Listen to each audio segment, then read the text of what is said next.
Good morning students. हमारा next topic है journal entries. देखिए, हमने टाइप्स ऑफ अकाउंट्स अपने प्रीवियस लेक्चर में समझा था। अब उससे जर्नल एंट्रीज कैसे पास करते हैं इसको समझेंगे। The books in which transaction is recorded for the first time from the source document calls books of original entry. जब कोई भी ट्रांजेक्शन हम रिकॉर्ड करते हैं फर्स्ट टाइम अपने सोर्स डॉक्यूमेंट में, तो हम कहते हैं कि वो हमने एंट्री करी है, ओरिजिनल एंट्री हमने पास करी है। जर्नल एक बेसिक बुक है ओरिजिनल एंट्री की, जिसमें हम सबसे पहले क्रोनोलॉजिकल ऑर्डर मतलब date wise date, day to day हम सारे ट्रांजैक्शन इसमें रिकॉर्ड करते हैं।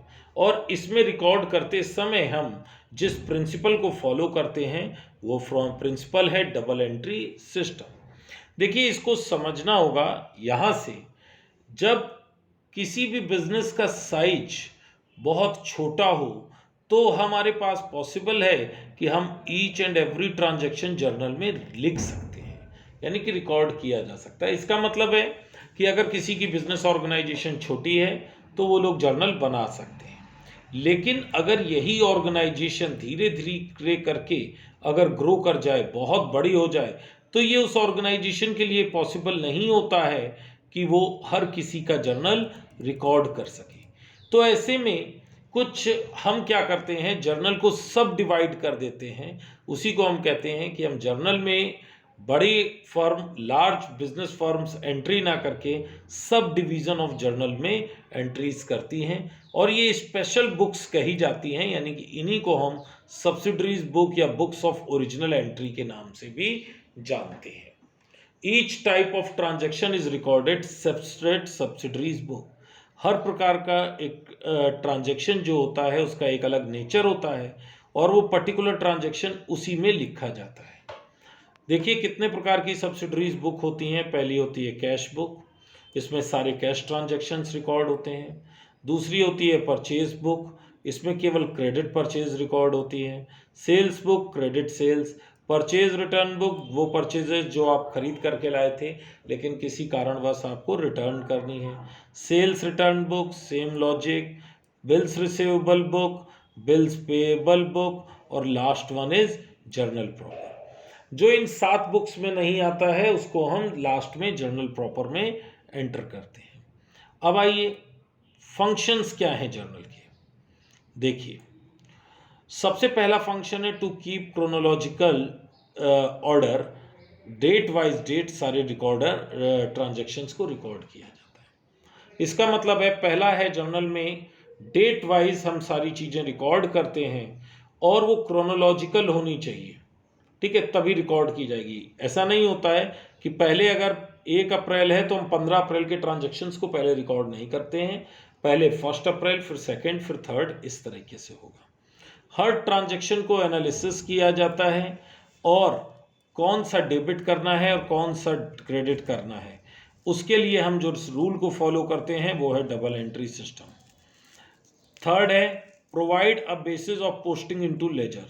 जब हमारी जर्नल एंट्रीज पूरी हो जाती हैं तो वही चीज़ आधार बन जाती है, हम उसको लेजर में पोस्ट कर पाते हैं।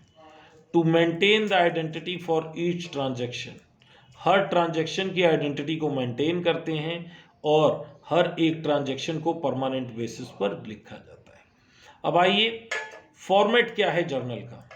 तो देखिए, इसको 5 कॉलम में डिवाइड किया जाता है। Number 1 date, number 2 particular, number 3 LF, number 4 debit, last one is credit. आइए अब जरा इन कॉलम्स को समझ लेते हैं।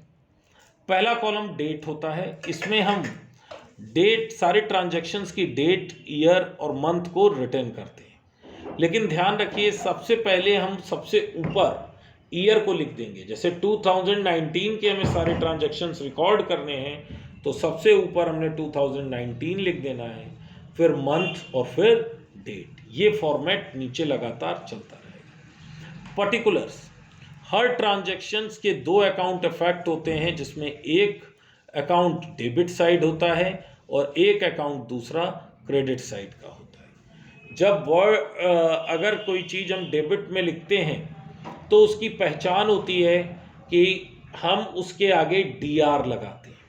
जैसे वेजेस अकाउंट DR, तो इसका मतलब हमने वेजेस को डेबिट किया है। अब क्रेडिट में CR नहीं लगाया जाता है, क्रेडिट करते समय हम एक प्रीफिक्स जोड़ते हैं टू। हम क्या वर्ड जोड़ते हैं? टू। जैसे wages account DR to cash account, तो वेजेस अकाउंट DR का मतलब वेजेस हमने डेबिट किए और कैश को क्रेडिट किया है। तो पर्टिकुलर कॉलम में दो अकाउंट के नाम लिखते हैं मिनिमम, जिसमें एक डेबिट होता है मिनिमम और एक क्रेडिट होता है। नरेशन, हर एक ट्रांजैक्शन का ब्रीफली एक्सप्लेनेशन ब्रैकेट के अंदर हम नरेशन के फॉर्म में लिखते हैं। ठीक है, ये एक तरीके से शॉर्ट डिटेल होती है जो हम रिप्रेजेंट करते हैं। लेजर फोलियो, देखिए जैसे मैंने आपको बताया, लेजर मतलब होता है किसी भी चीज की जर्नल की एंट्री लेजर में करना, और LF का मतलब होता है पन्ना संख्या। देखिए जब हम लेजर में पोस्टिंग करते हैं तो उसके पास एक पेज भी होता है। जैसे मान लीजिए कैश का पेज नंबर है पेज नंबर 53, तो हम 53 नंबर लेजर फोलियो में लिखेंगे। ये बेसिकली आपके जब प्रैक्टिकल ट्रेनिंग होती है तब आप समझेंगे, यहाँ 11th पे आपके लिए ये उतना इम्पोर्टेंट नहीं होता है।